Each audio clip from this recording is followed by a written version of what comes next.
Royal Caribbean, RCL, Get Royal Caribbean Group report returned to sailing from Florida with the July 2 sailing of Freedom of the Seas.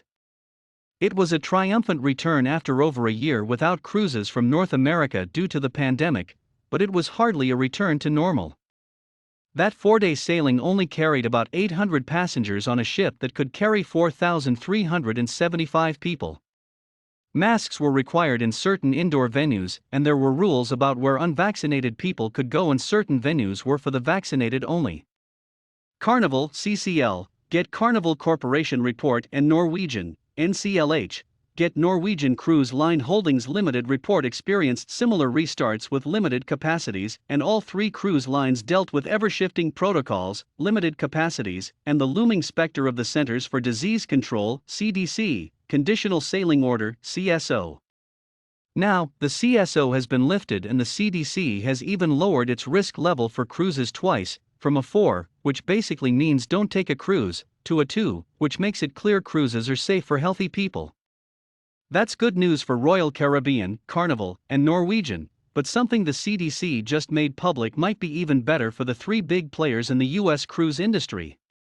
Nearly every cruise ship operating from American ports, and all of the Royal Caribbean, Carnival, and Norwegian cruise line ships have opted into the CDC's voluntary COVID-19 program for cruise ships.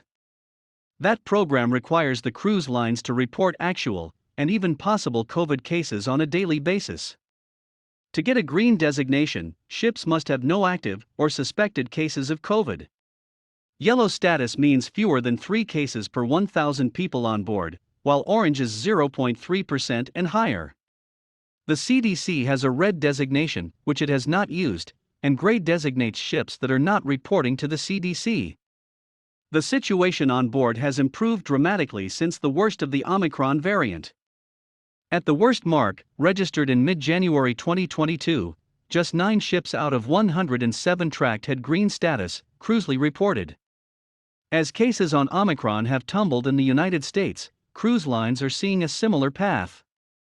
From a low of just 9 ships about 6 weeks ago, the number of green ships is now 52, out of 115 reporting data.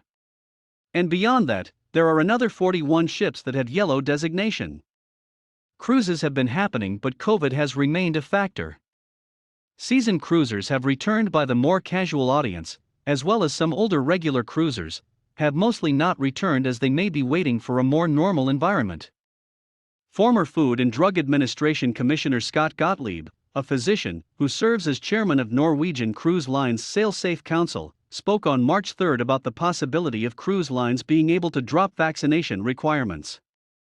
I think that it's likely to be a requirement that is in place through this fall and winter, Gottlieb said, according to a Cruisely report. I'm talking more about CDC and the policy environment. I think that the public health official CDC is going to want to see what the epidemiology of this disease is when it gets to a quote-unquote normal state. The CDC data shows a tangible sign that the pandemic has faded. The methods the cruise lines have taken to combat the spread of COVID have worked. That, along with some onboard changes like masks being optional, may bring the casual, and even the first-time cruise audience back.